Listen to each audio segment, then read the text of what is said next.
ব্যক্তিগতকৰণ কোনো কাৰণে মানি লোৱা নহব। ONGCৰ ব্যক্তিগতকৰণ কোনো কাৰণে মানি লোৱা নহব।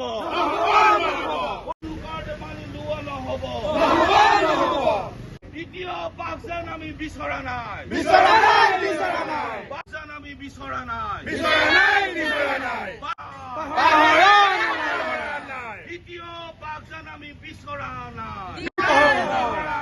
দ্বিতীয় বাগজান আমি বিচৰা নাই।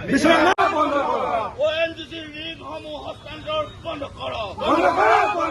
প্ৰথম কথা হৈছে ONGCৰ যি ব্যক্তিগতকৰণ প্ৰক্ৰিয়া, এই প্ৰক্ৰিয়াৰ আমি ঘোৰ বিৰোধিতা কৰিছোঁ। বিশেষকৈ ONGCৰ তৈলক্ষেত্ৰসমূহ ব্যক্তিগতকৰণ কৰা হৈছে।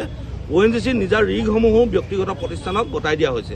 এতিয়া মই মাত্ৰ এটা কথাই ক'ব বিচাৰোঁ, ONGCৰ প্ৰশাসন, শিৱসাগৰ জিলা প্ৰশাসন আৰু প্ৰাইভেট যিকেইটা ৰিগ, যিকেইটা কোম্পানীয়ে লৈছে তেওঁলোকক যে বাঘজানৰ জুই আমি পাহৰা নাই, দ্বিতীয়খন বাঘজান আমি বিচৰা নাই। এইটোৱে মূল কথা।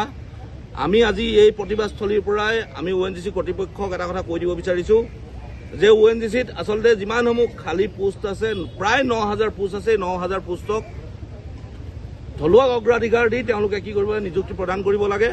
আৰু অসম বিৰোধী যিটো চক্ৰৰ লগত হাত দি তেওঁলোকে গোটেই ONGCটোক ব্যক্তিগতকৰণ কৰিব বিচৰা হৈছে। এই গোটেই বিৰোধী চক্ৰটোক আমি আজি এই প্ৰতিবাদস্থলীৰ পৰা সোঁৱৰাই দিছোঁ যে এইখন অসম হয়, এইখন শিৱসাগৰ হয়। এই শিৱসাগৰৰ পৰাই জাতীয়তাবাদ প্ৰতিষ্ঠা হৈছে। প্ৰয়োজন হ'লে ONGC ব্যক্তিগতকৰণৰ বিৰুদ্ধে প্ৰবল গণসংগ্ৰাম আমি গঢ়ি তুলিম। আৰু যি গণসংগ্ৰামত এই যিসকল বিষয়া আছে, যিসকল বিষয়াই পুঁজিপতি গোষ্ঠীৰ প্ৰীতিৰ বাবে আচলতে গোটেই ONGCটো শেষ কৰিছে, তেওঁলোকক শিৱসাগৰৰ পৰা দৌৰাই খেদাম। শিৱসাগৰৰ পৰা আহোমেনে তেওঁলোকক দৌৰাই খেদাব।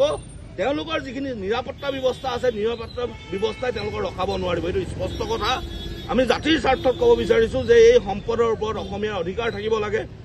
আজিৰ তাৰিখত অসমীয়াই এই সম্পদৰ অধিকাৰ ৰক্ষাৰ কাৰণে প্ৰাণ দিব আৰু এখিনি বহিৰাগতই আহি পিনে ইয়াত ৰিস্ক স্থাপন কৰি মুনাফা লুটিব, এইটো কোনো কাৰণতে মানি লোৱা নহ'ব। ONGCৰ ব্যক্তিগতকৰণৰ বিৰুদ্ধে আমাৰ এই সংগ্ৰাম চলি থাকিব।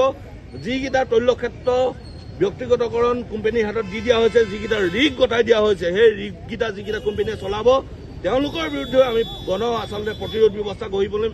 এটা ৰিগকো চলাবলৈ নিদিওঁ। তাৰ কাৰণে যি কৰিব লাগে কৰিম।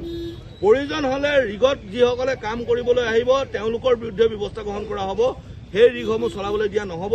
আৰু লগতে মই ক'ব বিচাৰোঁ যে ONGCয়ে শিৱসাগৰ জিলাখনক তৈল নিগৰ হিচাপে ঘোষণা কৰি অতি কমেও বছৰত 500 কোটি টকাৰ তেওঁলোকে পেকেজ দিব লাগে, যাতে আমাৰ ইয়াৰ আৰ্থ সামাজিক উন্নয়নৰ লগতে আমাৰ ইয়াৰ মানুহখিনিৰ স্বাৱলম্বিতাৰ এটা নতুন পথ আচলতে প্ৰশস্ত হয়। ইয়াৰ লগতে আৰু এটা মই কথা কৈ থ'ব বিচাৰোঁ, ONGCৰ যি আচলতে যিখন চিকিৎসালয় ইয়াত স্থাপন কৰা হ'ল, এই চুকাফা চিকিৎসালয়খন কি কৰিছে, চুকাফা চিকিৎসালয় আমি কিয় কাৰণ আমি এই সংগ্ৰামৰ মাধ্যমেৰে আচলতে এইখন হস্পিটেল আমি পাবলৈ সক্ষম হৈছিলোঁ। কিন্তু এই হস্পিটেলখন কেৱল ধনী শ্ৰেণীৰ মানুহৰ কাৰণে আচলতে চিকিৎসাৰ কাৰণে যোগ্য হৈ আছে। ইয়াত দুখীয়া মানুহে চিকিৎসা কৰিব নোৱাৰে, ইমানেই দাম বৃদ্ধি হৈছে। ইয়াত প্ৰত্যেকটো চিকিৎসাৰ ব্যয় ইমান বেছি। সেই গতিকে আমি ONGC কৰ্তৃপক্ষকো ক'ব বিচাৰিছোঁ এই ব্যৱস্থাটো তেওঁলোকে চাব লাগে আৰু যাতে সৰ্বসাধাৰণ শ্ৰেণীয়ে যাতে চিকিৎসা লাভ কৰিব পাৰে তাৰ কাৰণে তেওঁলোকে ব্যৱস্থা গ্ৰহণ কৰি দিব লাগে। ধন্যবাদ।